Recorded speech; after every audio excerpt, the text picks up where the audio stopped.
Vamos a continuar hablando sobre el deterioro cognitivo en esclerosis múltiple y soy Fernando Herrero, neuropsicólogo en el Centro Integral de Enfermedades Neurológicas, que pertenece a la Asociación de Esclerosis Múltiple de Albacete. Bueno, cuando hablamos de deterioro cognitivo en esclerosis múltiple, siempre pensamos que tenemos otros síntomas que digamos que son más notorios. Pero tenemos que tener claro que hay una alta prevalencia en cuanto a lo que es el deterioro cognitivo en personas que han sido diagnosticadas de esclerosis múltiple, y esta prevalencia además está entre el 46 y el 65%. Esto lo que quiere decir que aproximadamente el 50%, la mitad de las personas que son diagnosticadas de esclerosis múltiple, pues va a mostrar o se va a ver afectada porque sus funciones cognitivas no estén al 100%. Es verdad que no existe un patrón que digamos que se pueda explicar o dar una explicación para cada uno para todos los casos. No existe un patrón fijo, pero tenemos que tener claro que cuando aparece un deterioro cognitivo, cuando no tenemos pues nuestras capacidades atencionales, o cuando nos falla la memoria, o cuando no somos capaces de planificar o de solucionar problemas a partir de una información que tenemos previa, pues es algo que nos va a afectar a nuestra capacidad de realizar actividades de la vida diaria. También, pues, es algo que afecta a la interacción que tenemos con los demás, interpersonal, la interacción social y con nuestros familiares. Y luego, como la esclerosis múltiple pues aparece realmente en edades tempranas, pues muchas veces pues, cuesta mantener un trabajo que ya tuviésemos o acceder incluso al mundo laboral.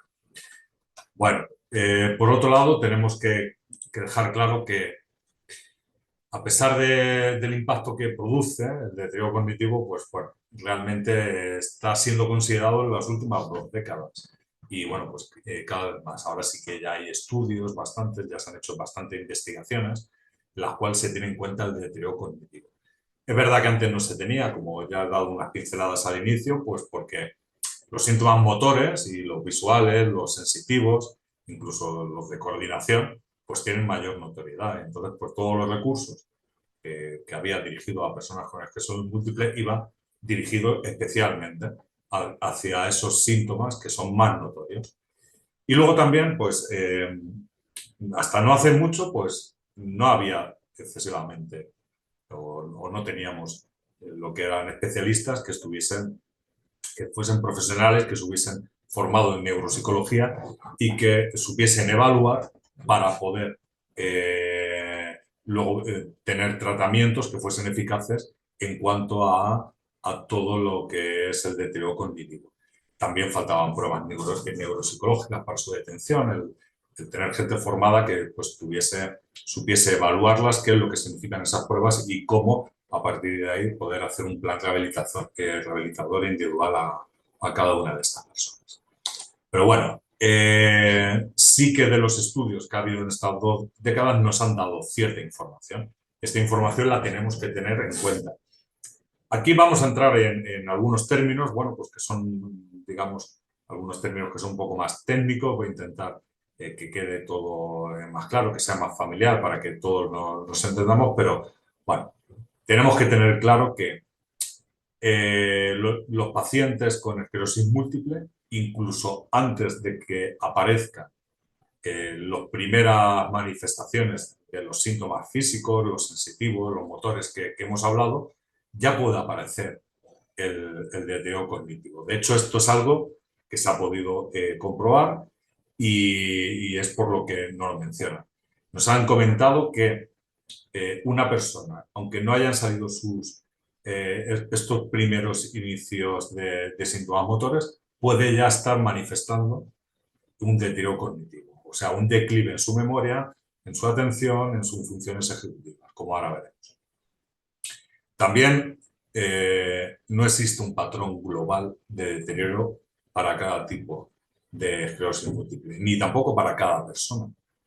Lo que sí tenemos claro es que las formas progresivas tienen un compromiso más severo, pero esto es porque también correlaciona con que existe más daño, ¿vale? ¿vale? Las formas progresivas de esclerosis múltiple en comparación de las remitentes recurrentes, pues ha tenido también lo que es la alteración cerebral, pues supone mucho más efecto que las que son, digamos, esclerosis múltiples remitentes recurrentes. Por eso, el compromiso cognitivo pues, es bastante más severo en este tipo de, cuando la enfermedad pues, va progresando y se convierte en primaria progresiva o secundaria progresiva. Bueno, continuamos para que nos dé tiempo a ver todo. Tenemos que tener claro también, aquí ya estamos hablando un poco de neuroanatomía, pues que la esclerosis múltiple no solamente se correlaciona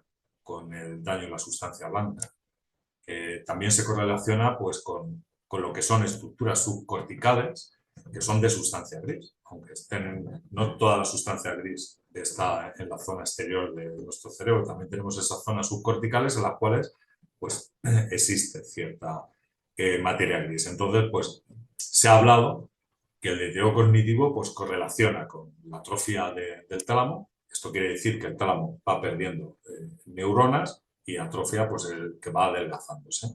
Entonces, conforme va reduciéndose el tálamo y los hipocampos, que están muy comprometidos con la memoria, pues resulta que esto se ha demostrado ya que está relacionado con ese deterioro cognitivo. También la atrofia en los ganglios basales, que participan mucho en lo que es en la red atencional, que ahora hablaremos también, y la corteza cerebral. Luego, contamos con un marcador de declive cognitivo, que esto sí que lo han informado desde distintos estudios, lo cual, las alteraciones en el cuerpo calloso. El cuerpo calloso es un haz de fibras, de sustancia blanca, que lo que hace es conectar el hemisferio derecho con el hemisferio izquierdo.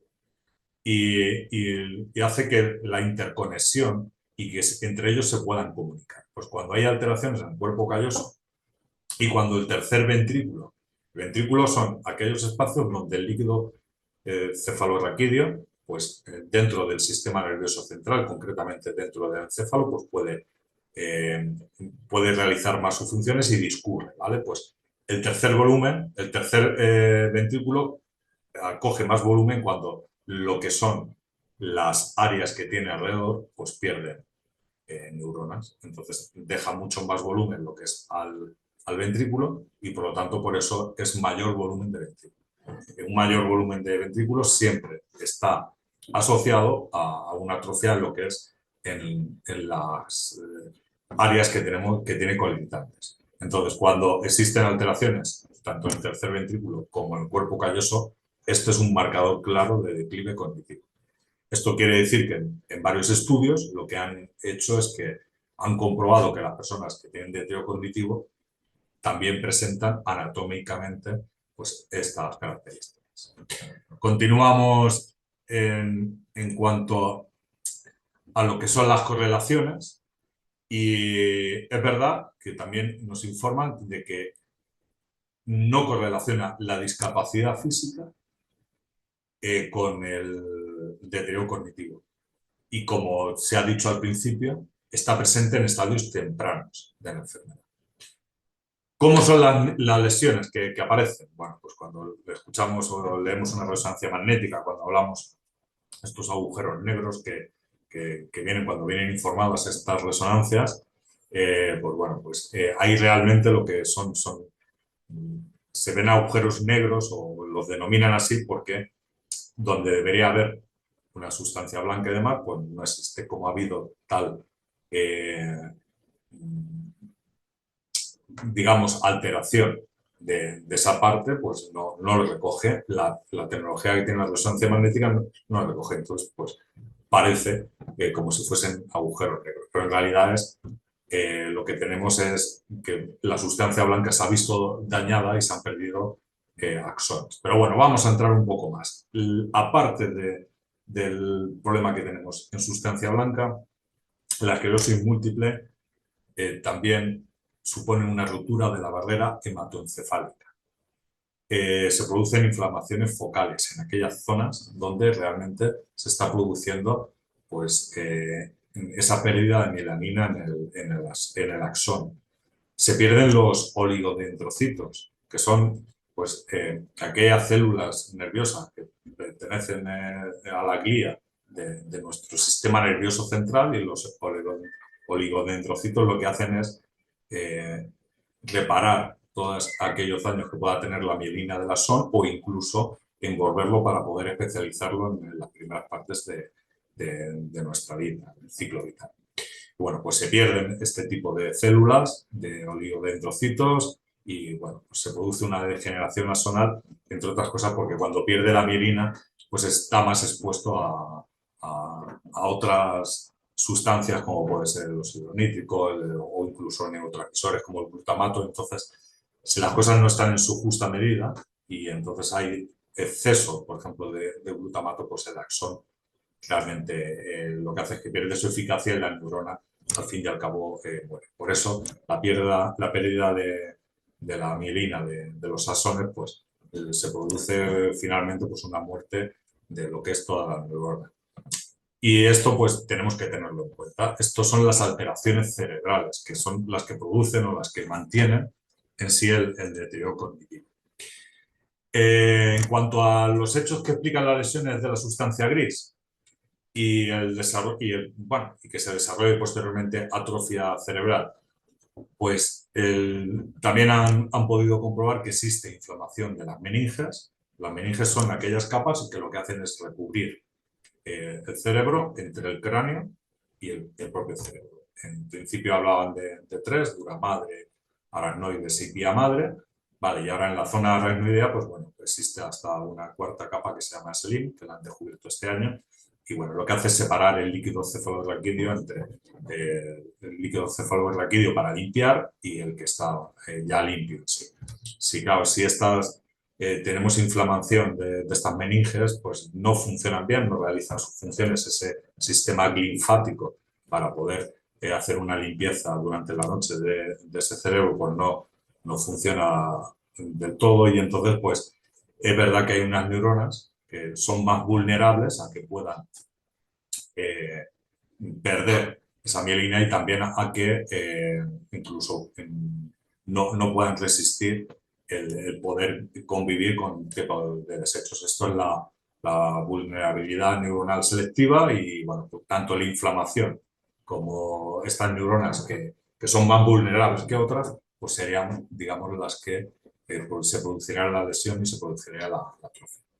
Bueno, con esto tenemos ya bastante, suficiente, para poder hablar de que a raíz de este tipo de alteraciones que se producen en la esclerosis múltiple y como consecuencia de esa atrofia en sustancia gris en algunas ocasiones y todas esas alteraciones en sustancia blanca que aparecen, recordando además que el cuerpo calloso y el tercer ventrículo pues, nos dan un marcador que es bastante objetivo para saber el deterioro. Luego nos viene muy bien para conocerlo, ¿vale? Perfecto, anatómicamente conocemos por qué pasa esto, pero ¿qué es lo que está pasando? ¿Cuáles son los dominios de esa persona que tienen mayormente afectados? Pues en esclerosis múltiple, desde que estamos evaluando, desde que estamos haciendo lo que son programas individuales para cada una de las personas, tenemos que tener claro que hay tres cosas: la atención, que ahora hablaremos más tranquilamente de ella, la memoria y las funciones ejecutivas.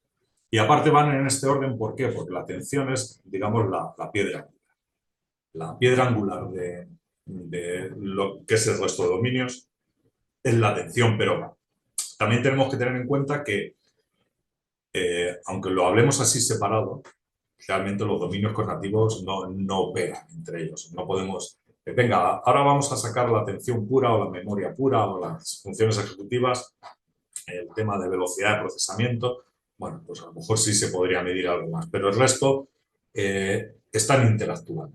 Y la atención es la que más interactúa con todo esto. Entonces, tenemos que tener en cuenta que lo que más se ha encontrado en esclerosis múltiple son problemas en la amplitud atencional, o sea, esta amplitud baja, problemas en la atención sostenida, existen desconexiones para mantener esa atención por un tiempo prolongado en una tarea que estemos realizando, por ejemplo, y en la atención alternante. La atención alternante es, pues, cada vez que tenemos que que pasar nuestra atención de un sitio a otro según la demanda de lo que estemos haciendo en ese momento. Ahora pondremos algunos ejemplos.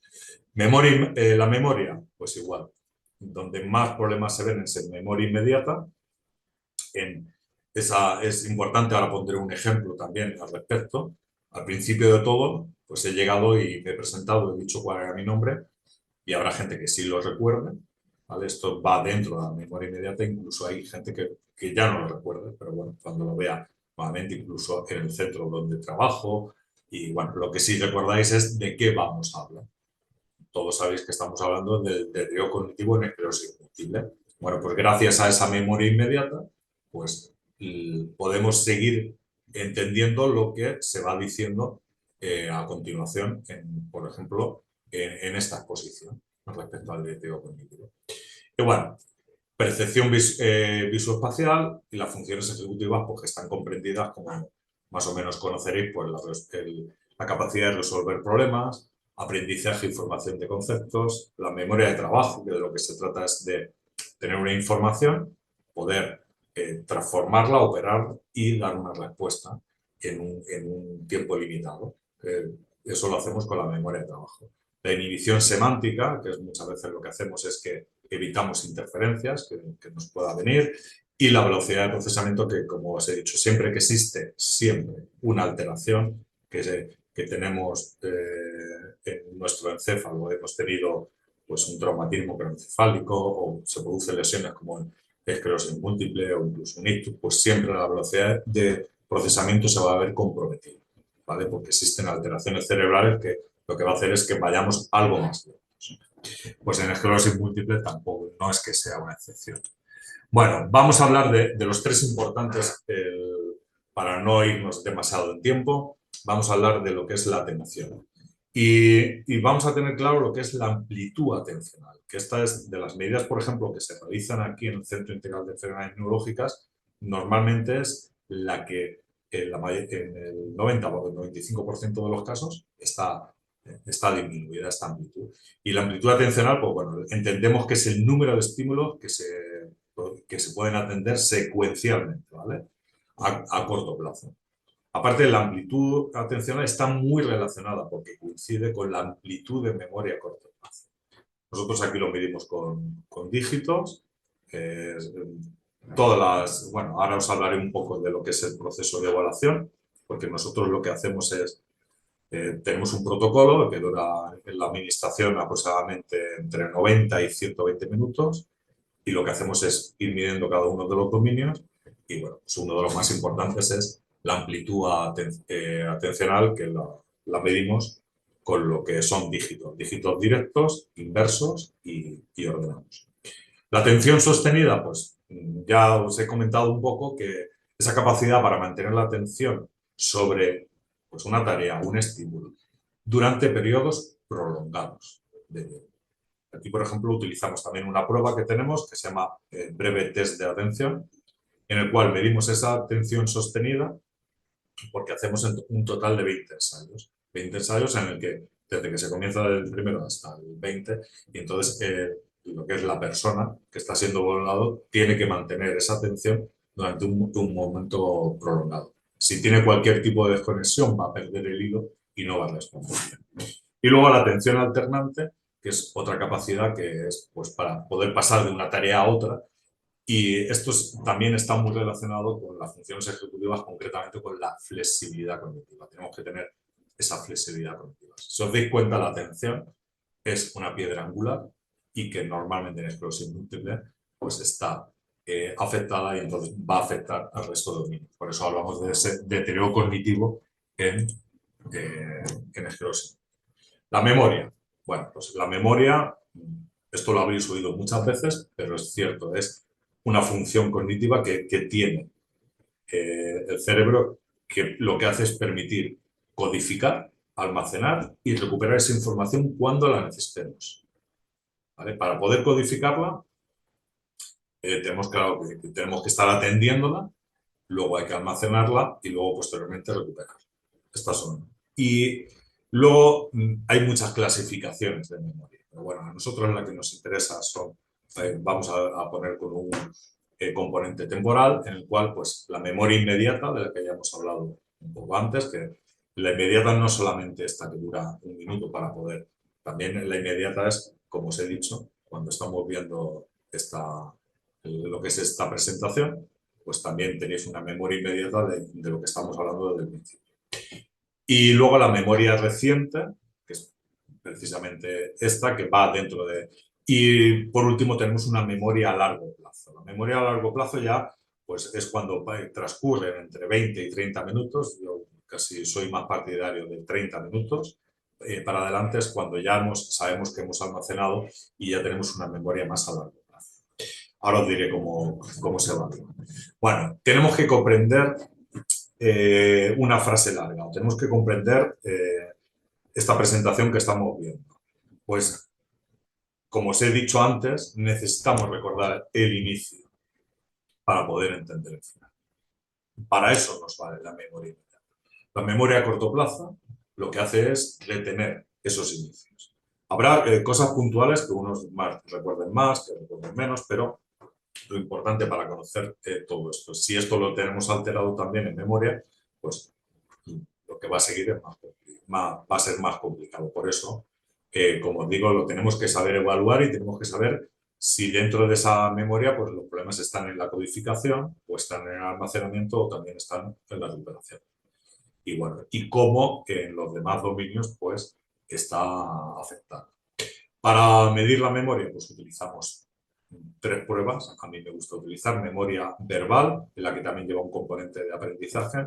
Se hace con palabras y se hace inmediata. Se hace hasta 3 ensayos, comprobamos si va añadiendo cada vez más ítems y luego una condición que es memoria a largo plazo al cabo de 30 minutos.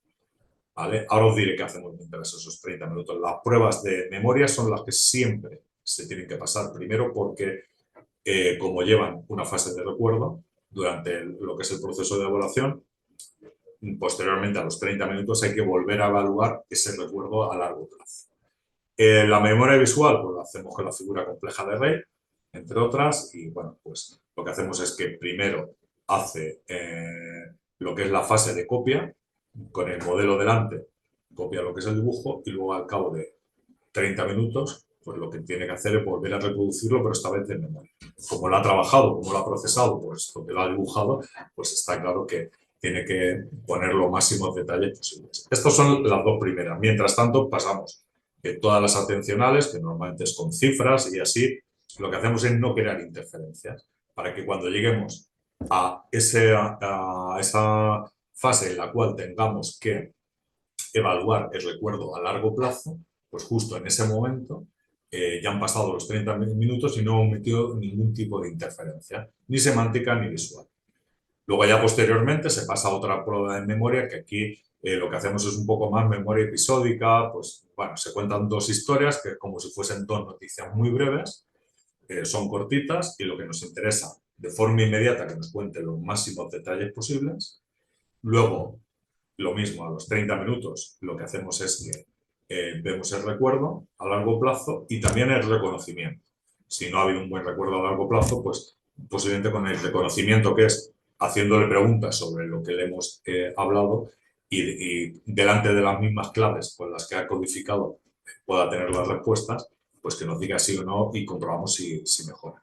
O sea que la memoria sí que es algo que evaluamos mucho y que dentro de los protocolos, como digo, siempre las ponemos en la primera parte. Mientras tanto, vamos realizando otro tipo de pruebas que no interfieran en ningún momento en lo que es la fase de recuerdo a largo plazo. Bueno, y por último, las funciones ejecutivas, que tenemos que tener claro que son las actividades mentales las más complejas. Necesitas atención, necesitas memoria, necesitas muchas capacidades. ¿Por qué? Porque para poder planificar algo en tu vida, para poder organizar, para guiar, revisar, regularizar, evaluar el comportamiento, pues bueno, tenemos que responder bien en el ambiente y para eso pues hay que saber adaptarse y todo lo que son las funciones cognitivas al final van dirigidas a metas, pero no a metas, no vamos a pensar en metas diarias, el bajar a comprar algo que necesitamos en casa, comida, lo que son productos de droguería, etcétera. Todo esto pues necesita primero hacer una revisión, qué es lo que te falta, qué es lo que vas a hacer. Estamos hablando de que las funciones ejecutivas están ahí presentes, pero para ello, si la atención, como hemos visto, y la memoria ya de por sí las tenemos alteradas, pues evidentemente las funciones ejecutivas las vamos a tener trabajadas. Bueno, en definitiva, ¿cómo se evalúan? Por nuestra parte, a mí me gusta utilizar dentro del protocolo bastantes cosas en cuanto a funciones ejecutivas.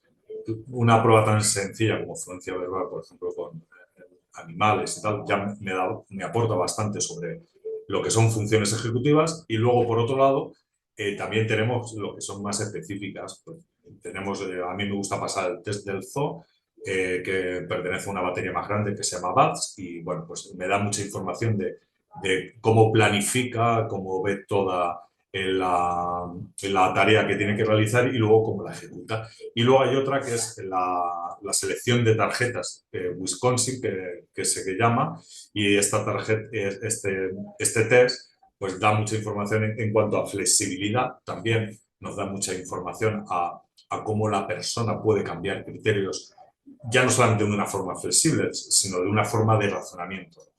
Entonces, bueno, son dos pruebas que para mí son esenciales, que siempre tenemos que tener. ¿Y por qué evaluamos? Evaluamos porque sabemos que existe una lesión, como hemos dicho, existen alteraciones cerebrales, evaluamos porque no existe un patrón único, y lo que a raíz de entonces lo que se hace es que se propone un proceso individual, ¿vale? Que sea de rehabilitación cognitiva de esa persona, tanto en el centro como también involucramos bastante a las familias. Lo que hacer una evaluación simplemente por hacerla realmente no tiene sentido.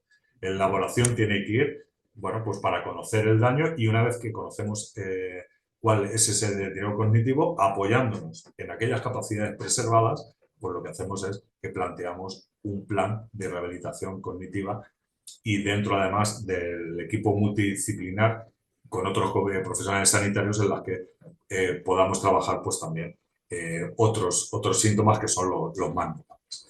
Bueno, como conclusión, para no irnos demasiado de tiempo, tenemos que tener claro que el deterioro cognitivo es un fenómeno frecuente en pacientes con esclerosis múltiple, recordar entre el 45 y el 65%, y estamos obligados a evaluar y tratar, ¿vale? Evaluar para poder tratar. Luego, el deterioro cognitivo en esclerosis múltiple no sigue un patrón definido, tampoco es uniforme, pero sí que está relacionado con el tiempo de evolución de la enfermedad. Es mucho mayor en aquellas formas que son ya progresivas porque muestran mayor carga lesional, como hemos dicho.